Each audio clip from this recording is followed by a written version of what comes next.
Mike in Milwaukee. Hey, Mike, what's on your mind? Hey, Tom, how you doing? I got two quick questions and a quick statement. The statement is, a caller called yesterday and was happy that Paul Ryan was leaving, but wondered what was taking him so long. And, of course, he lied and said he want to give the Congress off in good hands in January. But the reason is, if he left today, we will have to pay him $75,000 for the rest of his life for his pension. But if he held the speakership for 3 years, which in January it will be, it'll get bumped up to $220,000 or something like that. So that's the reason he's sticking around, because he want all that money. Yeah. And so my question is, you spoke about VPNs earlier this week, and I want to know, is that like a circumvention around Google and they data mining, or is it like a fraud protection thing? Because I heard on Sirius they offer, like, for $99 you can get 3 years on 6 devices. So I just wanted you to just let us know what exactly VPNs are. And then the other question I have is, I was watching the NBA game the other day, and the announcer, a much older white guy, older than you, a white guy, but the athlete did something spectacular, and he was just like, wait a cotton picking minute or something like that. And everybody was going in on Twitter about that phrase. So could you kind of like give us some historical context on that phrase? Because I've used it before, but never knew what it was, never knew what it meant. And that was that. Yeah, sure. Well, with regard to cotton picking, I don't know what it means other than, I heard that when I was a kid. I think it's an anachronistic phrase, a phrase like from the 50s and 60s.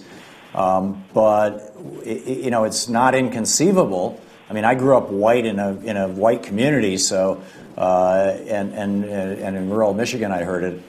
It's entirely, from white relatives and friends. It's entirely possible that it was a reference to black people in the South picking cotton. But I've never heard anybody say, wait an N-word minute or anything like that. So I'm not, I think it's kind of a stretch, frankly, but who knows? Okay. Maybe somebody can call in who knows more about it than I do. I have no idea. With regard to VPN stands for Virtual Private Network. And the way it works is, say that if you connect yourself to your local internet service provider, say you've got Comcast as your service provider, as most people in America do, it seems. When you connect your computer to Comcast through a router, or even your phone is going through AT&T or Verizon or whatever, everything you do on your computer is visible to that internet service provider, right down to moving your mouse around on the screen and touching the keyboard.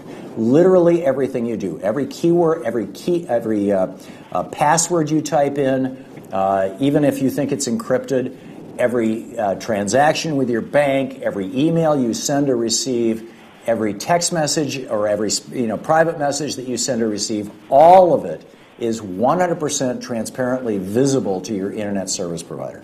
So number one, if you don't trust your internet service provider, and now that they've destroyed net neutrality, the internet service providers legally can not only look at that, they can record all of it. And from when we see what Google and Facebook have done with all of our data, that doesn't seem all that far-fetched anymore.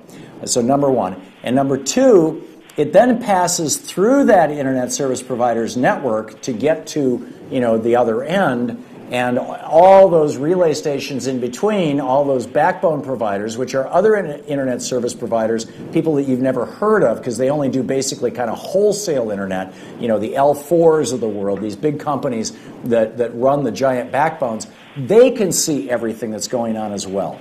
And then, of course, when it gets to whoever you're talking to, if, say you're looking at your Facebook page, they, of course, can see everything you're doing. Now, a VPN doesn't stop Facebook from seeing everything you're doing. You wouldn't want it to, because then your passwords wouldn't make their way to Facebook or to Google or to whatever. But if you want to stop that, if you want to block your local internet service provider, or if you're on a hotel Wi-Fi system like I am right now, if you want to block anybody else who's on that Wi-Fi system who has any good knowledge of how to program and how to code and how to hack, from looking at everybody else who's using the network and monitoring everything they're doing and stealing their passwords, whether it's their email password or their bank password. If you want to stop that, then you hook up with a VPN provider, a virtual private network provider. And the way it works is, you get an app. I use one called TunnelBear, but there's a bunch of them out there, and TunnelBear is not probably the very best, but it's solid and reliable. You pay for it. I pay a couple bucks a month for it. and it allows me to use it on my computer, Louise's computer, both our phones. And I don't know what the maximum number of users is. Typically, it's 4, 6, or 10. It depends on what you're paying for. And what happens is that app on my computer is encrypting absolutely everything I do. And then, so all of my communications with the rest of and it takes that data and takes it to wherever TunnelBear has their servers. And it looks like they're in St. Louis, but I'm not sure. It takes it to that place and then dumps it into the large internet without any of these local internet service providers. AT&T can't see it, Verizon can't see it, Comcast can't see it. Whoever this hotel uses as an internet service provider, if they try to monitor my stream, or if anybody has hacked the local hotel service and they're looking at everybody who's using the hotel service, all they see is a stream of gibberish because it's encrypted. And then at the other end, they de-encrypt it and they dump it into the internet. So you following me so far, Mike? It sounds like it's a good thing, what I'm hearing so far. Yeah, it is. It is. Okay. It's an excellent thing, and it's a real safe thing, and it's a good thing. There's one caveat that I want to add, though. If you understand the process that I've just described, and that is that an internet service provider, when you put a VPN on your iPhone, because Apple's very concerned about security, you put a VPN on your iPhone, and you will get a warning from Apple that says your VPN provider can see everything you're doing. Because when my data gets to TunnelBear's dump into the internet in St. Louis, assuming that that's where it is, they've got a little map that shows you where it is. And in fact, I can VPN with TunnelBear into Germany. In fact, when I was in Germany, I VPN'd into the United States. So it looked to the people in the United States like my data was coming from St. Louis instead of from Germany. When I was in Cuba, I VPN'd into, using TunnelBear, I VPN'd into the United States, so it looked like my data was coming from the United States. But if TunnelBear was an unscrupulous company, if they were rip-off artists, then they, like I said, they have access to everything I'm seeing too. Now, the user agreement with them and the contract with them says that they don't do that, and I trust them not to do that. But there are companies out there who represent themselves as VPNs, as virtual private networks, who are less than reputable. And so you want to make sure, if you are buying a VPN service, that it's from one of the big VPN providers that offers you an absolute contractual ironclad agreement that they are not monitoring your data. Because basically when you do a VPN, you're disconnecting, you're hiding your data from your local internet service provider. You're still going over their wires, but they can't understand it, they can't read it, they can't decrypt it. But the VPN provider itself is decrypting it on the other end, because it has to be decrypted at some point. It has to be unencrypted so that the information is actually viable on the internet. And they theoretically can see it and read it. And the big ones that I know of, TunnelBear and Viper VPN, VYPR VPN, I think it is, are solid and well regarded. There's a bunch of other ones that are even more well regarded, or that hackers really favor. When I hooked up with these ones, I didn't go to all that trouble. TunnelBear has an app, and I have no affiliation with these companies. I don't even know who runs these companies, but TunnelBear has an app that you can get at the App Store for your phone, and they have an app that you can get from the App Store for your computer, and I use them both. So that's how it works. Have I answered your question, Mike? Yes, you did. But one quick question on that: Do you get penalized from Comcast or AT&T for subscribing to a VPN company?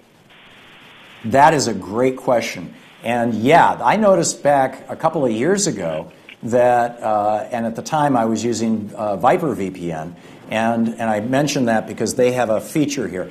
I noticed that my contract with Comcast when we were living on the boat in D.C. was that I had, I believe it was 50 MIPS down and 10 MIPS up is my recollection. It might have been 20 MIPS down and 5 MIPS up.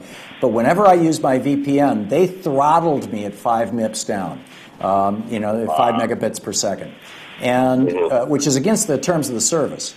So what Viper VPN did, this VPN provider, is they provide a service called Chameleon, where they not only encrypt your data, but then in the packets that surround your data, they make it look like it's a normal connection, so your internet service provider doesn't realize that you're using an encrypted VPN. And then Comcast stopped throttling me. And that's why I was using Viper VPN when we were in DC, because if I'm downloading video, I need more than 5 megabits of, or if I'm downloading large video files, for my show, I'm trying to download a 5 gigabyte file. I want to get that thing, in 3 minutes, not an hour. And so I started using Viper VPN because they had this chameleon mode that allowed you to do that. So that's everything I know about it, Mike. And, I hope I haven't, I'm sure if I have misinformed you, somebody will call and set it straight. But that's everything I know about it. Mike, yeah, good talking to you, Mike. Thanks for asking a great question. We'll be right back. To Thom Hartmann. Visit thomhartmann.com for audio and video.